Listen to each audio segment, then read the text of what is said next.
yoga mat and stand in Tadasana with your feet and legs together.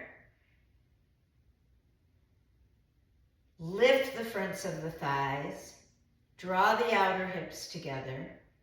As you lift the chest up, reach the arms down. So reach from the inner groins to the inner heels to press. Grip the kneecaps and lift the fronts of the thighs up. Here I have a yoga brick. You might have one. If you don't, a big thick book will do. So first I'm going to take this brick. It's on the low, narrow aspect. So this would be the higher narrow. So I'm going to place my feet around it.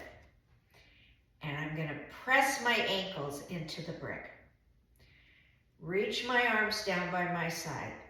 Now here I am pressing my inner heels down, lifting my inner ankles up, then drawing my outer shins in as I press my inner knees out, outer thighs in, inner groins to the outer groins, pressing out. So I'm trying to separate here, giving space for my perineum. At the same time, I'm drawing the very tops of the femurs into the hip sockets. Now my legs should be very active. And I'll reach my arms down by my side as I lift my chest up. Inhale and exhale. As you inhale, press the heels and lift the chest. As you exhale, release the face, the tongue, the jaw, the ears, and just spend a few breaths cycling through those actions. Inner heels down, outer ankles in.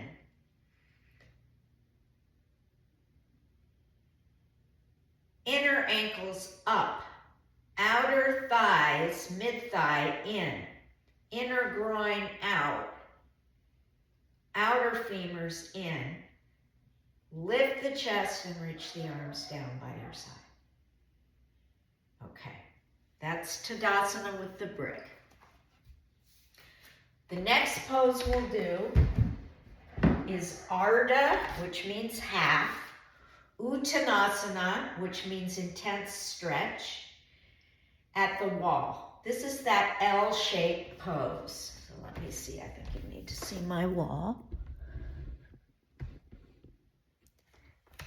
See how here, I'll just move it this way. I take my hands at about waist height, or the height of my ribs. And then I'm going to walk back. I spread my palms on the wall so that my hands and arms are active. And then I'm going to walk back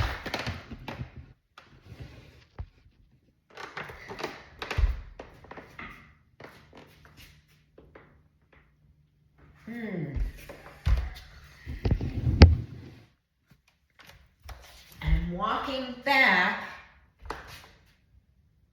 so that I'm in an L shape. Let's see if we can get the whole picture.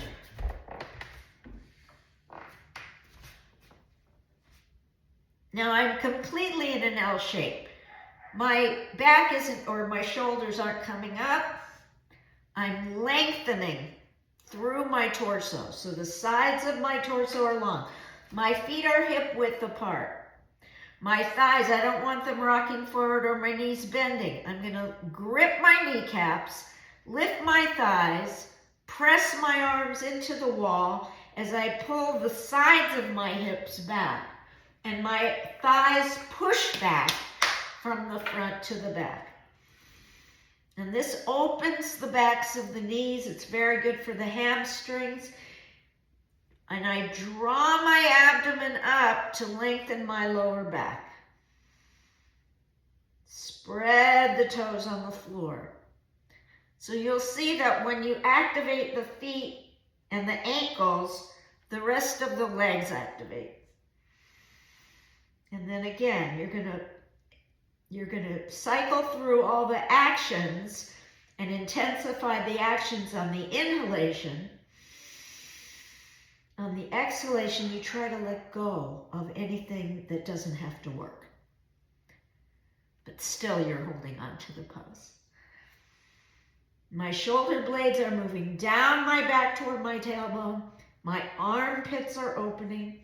My kneecaps are gripping and lifting up. And my thighs are lifting up and pressing back. And that opens the backs of my hamstrings. After this, you can rest your head on the wall and just take a couple of breaths.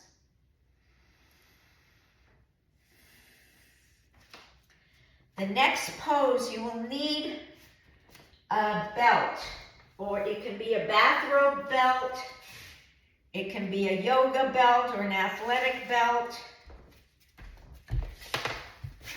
And let's see how we can see this the best. Here, I'm going to lay down on my mat with my feet firmly at the wall. Then you might want a blanket for your head if your neck is sore when you lay flat. So you don't want... Okay, first, see how I lay on the floor with my knees bent. I hold my mat, and I hold hunks of the mat in my hands and turn my upper arms out to get the backs of my shoulders down. Now I'm going to press my heels into the wall and my thighs down, opening the backs of my knees. If my head is tilting back and my chin is up, that's going to be uncomfortable over time. So I'm going to place a blanket just under my head and neck so that the edge of the blanket touches the tops of my shoulders. And I'll have my strap by my side. But first we're just going to be in Supta, which means supine, Tadasana, which is mountain pose, which is the first pose we did with the brick. So we're doing Tadasana like we were when we were standing up, but now we're laying on our back. So turn the upper arms out, backs of the shoulders down. I lift the chest away from my feet as I press my feet into the wall. So you want that firm contact of the wall. So if you find that you don't have that with one or both feet, you scoot in again with the knees bent, press the heels into the wall. It also pulls the skin away from the head side down toward it lengthens your lower back. And it pulls your shoulder blades down your back. Turn the upper arms out and press the arms, reach the hands toward the wall. And just take a couple of breaths in Supta Tadasana. Really reaching through the backs of the knees. Reach through the inner heels from the inner groins, right, the sides of the pubic bone, down to the inner heels. And then you press the front of the leg to the back of the leg, which is kind of a theme. Always you're pressing the front of the leg to the back of the leg. And you can bend one knee at a time. You can massage behind the knee. You can massage the calf. And then see if you can get that knee to come in as you reach the heel of the straight leg into the wall. You'll do that on both sides. Massaging behind the knee and massaging the calf. Pulling the knee in, and then you can release. Then you'll bend your knee and take your strap, your belt, whatever you have, around the sole of the foot, around the arch. The left leg, the right leg is up. The left leg is reaching for the wall and down to the floor. This leg is reaching up into the strap like you have another floor. This is your other floor. And this front of the thigh is going to the back of the thigh. So I'm just at 90 degrees. If you can't bend the knee because of hamstring tightness, you could take the leg this way, but you want, I mean, if you can't straighten the knee, you want the straight knee as much as possible. So now I'm really working to reach my inner heel up. This inner heel is going to the wall. This is also really good for your lower back. Then you'll hold both straps in the right hand and take, my left hand is like this. It's at my shoulder height on the left side. My palm is down. And then I'll take this leg out to the right, trying to keep reaching through the inner leg to keep that knee straight. This leg is reaching to the wall. Both fronts of the thighs are pushing into the front of the leg to go to the back of the thigh. It's almost like the front of the thigh is, well, it's pushing the bone through the hamstring. You want to push the bone, the femur bone, from the front muscle pressing in through the hamstring muscles. Okay. The other thing is to keep a brake on this leg. You draw from the outer knee up into the hip. So as I reach the inner leg long, I draw up from the outer knee into the hip. Also, you don't want to roll over. You want this hip, the bottom leg hip, to remain firmly on the floor, the leg and the hip, as you take this leg out to the side. To do that, you want to turn your abdomen from the right to the left. Then you can take the leg back up and release the leg. Then you'll bend your left leg. So if you need to scooch in and get that nice tight seal of your heel at the wall, bend the knee again and press away. And then you'll take this leg up. Now you're pressing this leg down to the floor and this one toward the wall. Reaching up into the strap like it's another floor. Or like you're reaching the ceiling. Grip the kneecap, draw from the kneecap up toward the hip.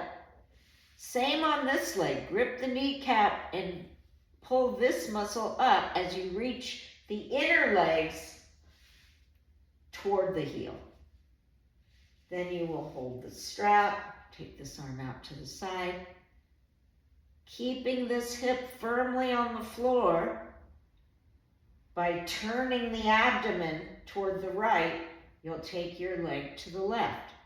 Now the left, from the outer knee up into the hip, you draw back to kind of put a brake on that leg. Don't let the hip roll up. Keep that hip down and reach through both legs. So this is really good for opening your knees and lengthening and releasing your lower back. And it's also good for the hips. It's good for the back to lay on your back. It just is. And then you'll take the leg back up and release the leg. Then another nice thing to do, this will be the end of our little yoga class,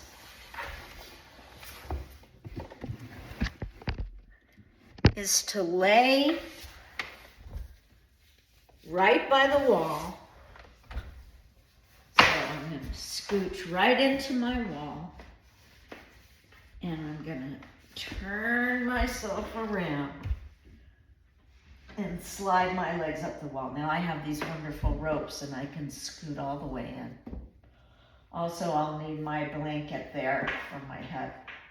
But I'm pressing the thighs from the front to the back and reaching my inner heels up the wall. This also helps you straighten the knees. I grip my kneecaps, pull this muscle away from the knee toward the hips, and press the front of the thigh to the back of the thigh. I'm also pressing the kneecaps into the back of the knee and reaching up through my inner heels. Notice I am spreading the balls of my toes, spreading the toes themselves. Here's another thing you can do here. Have the arms up, straight up, and take the arms overhead, reaching the arms long, reaching the sides of the waist long. Inhale up into the chest. Exhale, reach the arms. Feel the shoulder blades moving down toward the tailbone. And then inhale, take the arms back up. Rest the palms on your abdomen and just rest here. You can either roll to your side from here or push back and rest in Shavasana. I'm just laying flat on my back. Take several breaths in Shavasana. On the inhalations, look for tension, and on the exhalations, release all the tension in your face, your eyes, your nose. Do that for several breaths. Roll to your side, to your right side, and have a few breaths on your right side. And come up to sit. And I hope that if you practice that every day, your knees will open up more and more, and you'll feel the good effects of a very just simple yoga practice. Okay, see you later. Bye.